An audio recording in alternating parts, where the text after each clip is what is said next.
position vector, direction cosines and direction ratios. What is position vector? First kotha hol position kak koy. What is position? Position is a place. If we say what is position? Position mane hol কোনো এটা জায়গা, that means আমার কোনো একটা প্লেসৰ কথা কোৱা আছে। আসল কথা হল যদি আমি কওঁ যে প্লেস কাক কয়, প্লেস বুলি ক'লে কোনোবা এটা বস্তু যদি আমি আইডেন্টিফাই কৰিব লাগে তেতিয়া আমি কি কৰোঁ যে প্লেস মানে হল যে এটা নিৰ্দিষ্ট কোনোবা এটা জায়গাৰ পৰা আমি তাৰে কিবা এটা দূৰত্ব চাওঁ, তেতিয়াহ'লেহে আমি এই প্লেসটো আমি গম পাম যে এইটো কোনটো প্লেস। সেইকাৰণে তাৰ কাৰণে আমি কি কৰোঁ, আমি কিছুমান ৰেফাৰেন্স পইণ্ট লওঁ, যিটোক আমি ইয়াৰ ক্ষেত্ৰত আমি কওঁ যে অৰিজিন পইণ্ট। সেইকাৰণে আমি ইয়াত কি লওঁ, ৰেফাৰেন্স পইণ্ট লওঁ। ৰেফাৰেন্স পইণ্ট হ'লে এইটো পজিশ্যনটো কি হয়, এই পজিশ্যনটোক আমি কি বুলি কওঁ, এইটো যদি আমাৰ এক্স এক্সিছ হয়, এইটো যদি ৱাই এক্সিছ হয়, তেতিয়াহ'লে আমি কি কৈছিলোঁ যে এক্স এক্সিছৰ পৰা গৈছে কিমান, তেতিয়াহ'লে এই পইণ্টটো পি এটা পইণ্ট আছে, এই পইণ্টটোৰ পজিশ্যন হ'ব এক্স কমা, এই পইণ্টটোৰ পজিশ্যন কি হ'ব এক্স কমা ৱাই। কিন্তু ইয়াতে কৈছে যে এইটো হ'ল পইণ্টটো আমি পালোঁ, কিন্তু আমাক কৈছে যে position vector. The position vector কাক কয়, the position vector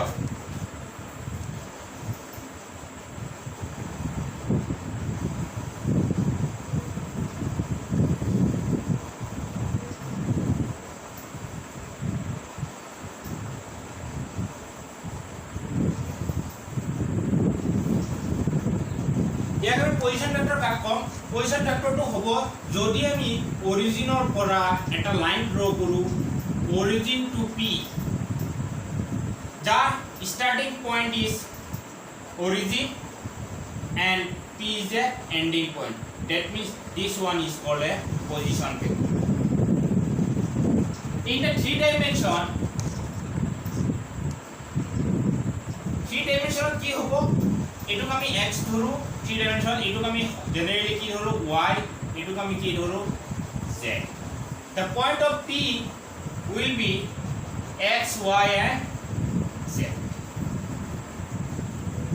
This is position vector কাক কম, এই অৰিজিনৰ পৰা p লৈকে যিটো আমি ভেক্টৰ এটা কি কৰিছো ড্ৰ কৰিছো ইয়াকে আমি কি বুলি কম পজিশন ভেক্টৰ। আৰু যদি আমি সাপোজ এই পজিশন ভেক্টৰটোৰ নাম দিও কি বুলি r ভেক্টৰ, এইটোকে আমি কি বুলি কওঁ পজিশন ভেক্টৰ। মানে পজিশন ভেক্টৰটো একদম সহজ ভাষা যদি হোক কোনো এটা জায়গাৰ যদি ভেক্টৰ সেইটো যদি আমি অৰিজিনৰ পৰা ক্যালকুলেট কৰো তেতিয়াহ'লে যিটো আমি পাই আছো ভেক্টৰ পাই আছো ইয়াকে আমি কি বুলি কওঁ পজিশন ভেক্টৰ। এতিয়া কথা হ'ল এই পজিশন ভেক্টৰটোৰ ম্যাগনিটিউড কিমান হ'ব, what is the magnitude of OP, আমি ইয়াতে কি পাই আছো OP is a vector, OP is a vector which is represented by r vector. আমি r vector এ বুজাইছো, তেতিয়ালে ইয়াৰ ভেক্টৰটোৰ ম্যাগনিটিউড কি হ'ব, OP ৰ ম্যাগনিটিউড কি হ'ব, এইটো যদি আমি 2D ত চাওঁ 2D টো আমি ভিজুয়ালাইজ কৰিলে আমি 3D টো ভালকে বুজি পাম, কাৰণ 3D টো এটা ইমাজিনাৰি হয়, আমি যদি 2D চাওঁ তেতিয়াহ'লে আমি ভালকে বুজি পাম। 2D যদি আমি চাওঁ ইয়াতে কি হয়, এইটো এটা যদি আমাৰ কি থাকে পইণ্ট থাকে, if this one is a point x, y, আৰু যদি এইটো কি হ'ব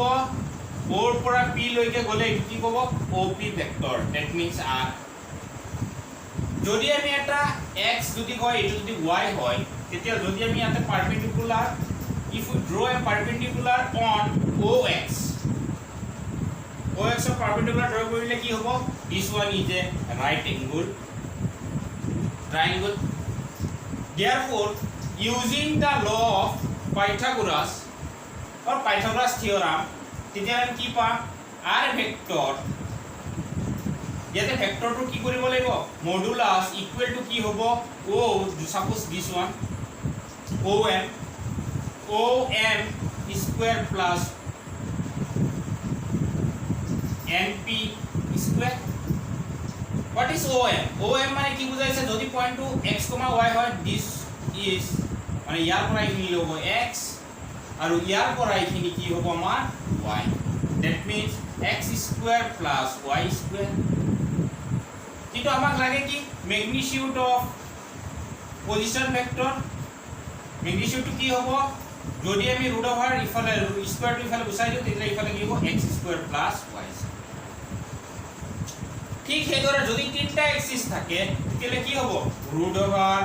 x square plus y square plus z square magnitude of OP that means কি বুঝাইছে length of O to point P এই P আৰু O ৰ যিটো length আছে ইয়াকে আমি কি বুলি কম magnitude of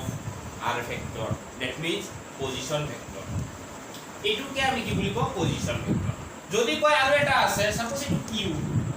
যদি কয় এইটো আছে কি x1, y1, z1 তেতিয়ালে এই Q ভেক্টৰটো সৰি Q পইণ্টটো পজিশন ভেক্টৰ কি হ'ব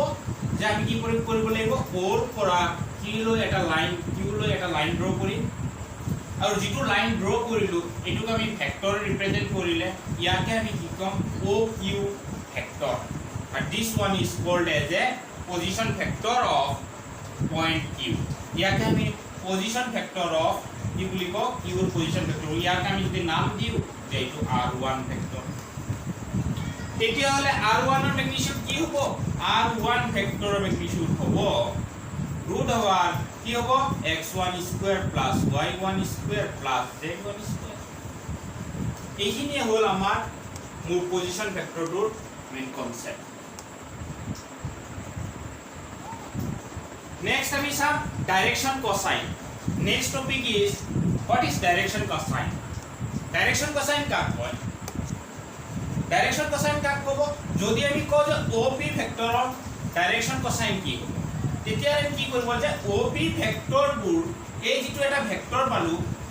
এই ভেক্টৰে positive direction of x axis y axis আৰু z এক্সিসৰ লগত যি কেটা এংগল কৰিব আৰু সেই এংগুলৰ কোসাইন মানে cos অফ থিটা সামথিং তাকে আমি কি বুলি কম ইয়াকে আমি কম ডাইরেকশন কোসাইন সাপোজ OP এটা ভেক্টৰ আছিল সাপোজ আমি ধৰিছো OP এটা কি হয় আমাৰ ভেক্টৰ আমি এটো মুছি দিও তেতিয়া হলে আমাৰ কাৰণে বেছি ভাল হ'ব যদি আমি এটো মুছি দিও সাপোজ এটো এটা OP এই OP পজিশন ভেক্টৰে আমাৰ কোৰ x এক্সিসৰ লগত কিবা এটা কোণ কৰিব suppose this one is alpha আকৌ এই ভেক্টৰটোৱে আকৌ কাল লগত কোণ কৰিব y লগত কৰিব এটো যদি আমি বিটা বুলি ধৰো আকৌ এই OP ভেক্টৰে কাল কৰিব z ৰ লগতো কৰিব সাপোজ এটো এটা আছে তেতিয়া হলে এটো হল সাপোজ গামা এটো কি এটো হল গামা মানে পজিশন ভেক্টৰে আমাৰ যিকেটা এক্সিস আছে মানে x এক্সিসৰ লগত যেটো কোণ কৰিছে এৰ নামটো হল আলফা কোণ আৰু সেই OP এ যদি y এক্সিসৰ লগত তাক কম আমি বিটা কোণ আৰু সেই OP এ z এক্সিসৰ লগত যেটো কোণ কৰিছে তাক আমি কম গামা তেতিয়া হলে cosine of alpha cos of alpha মানে ইয়াতে কৈছে ডাইরেকশন cosine এখানে cos of alpha cos of beta and cos of gamma এইকেইটাক আমি কম যে ডাইরেকশন cosine আৰু এইবোৰৰ নাম আমি দিও যে these are equal to এটো নাম হল l এটোৰ নাম দিও আমি m এটোৰ নাম দিছো আমি therefore আমি কি কব পাৰো যে l m and n are direction cosine of ox oy and oz respectively এতিয়া আমি চাম যে cos alpha এতিয়া আমি কি চাম যে cos alpha equal to কি লিখিছো l আৰু এটো যদি আমি কি কৰিছো এটোক আমি কি ধৰিছিলো যদি x ডাইৰেকশনৰ হয় তেতিয়ালে এটো কি হ'ব এটো হ'ব ULFA that means cos alpha মানে কি হয় এটো যদি আমি কি হয় রাইট ট্রায়াঙ্গল হয় মানে সমকোণী ত্রিভুজ হয় তেতিয়ালে cos alpha equal to আমি কি লিখিব পাৰো cos alpha equal to হ'ব x by কি হ'ব r cos alpha equal to কি হ'ব x by r মানে cos alpha to কি হয় base by hypotenuse মানে অর্থাৎ ভূমি বাই কর্ণ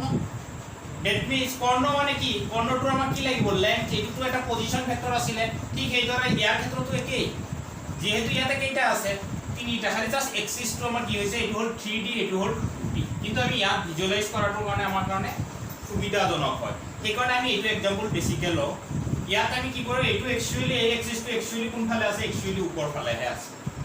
মানে these three axes are perpendicular on each other মানে এইকেইটা এটা আনটোৰ ওপৰত পাৰপেন্ডিকুলাৰ হৈ আছে ঠিক সেইদৰে cos beta ইকুৱেল টু কি লিখিব লাগিব যদি এইটো x হয় x এক্সিসৰ লগত কৰিছিল এইটো সব এইটো x এক্সিসৰ লগত কৰিছিল সেইকাৰণে x বাই কি হৈছে r মডুলাস ইয়াত কি হ'ব বিটা টু কাৰ লগত কৰিছে y সেইকাৰণে কি হ'ব y বাই r মডুলাস ইয়াত আমি মডুলাস কিয় দিছো এইটো মডুলাস দিয়াৰ অৰ্থ হ'ল যে ইয়াৰ আমি দূৰত্বটোহে চাইছো ইয়াৰ আমি লেংথটোহে চাইছো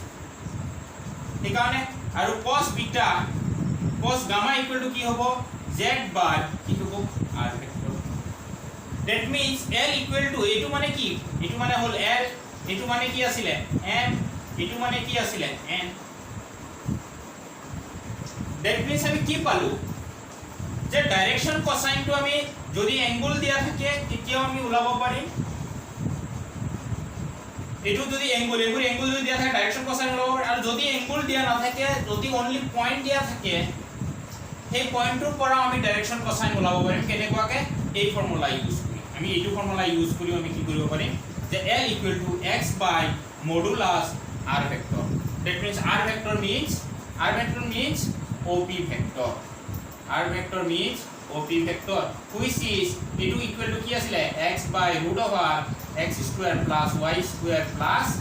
z square etu আছিল আমাৰ ঠিক এইদৰে এটো ক্ষেত্ৰটো হ'ব এটো ক্ষেত্ৰত কি হ'ব y by root over কি হ'ব x square plus y square plus z square ইয়াতো আমাৰ কি হ'ব এটো কি হ'ব z by root over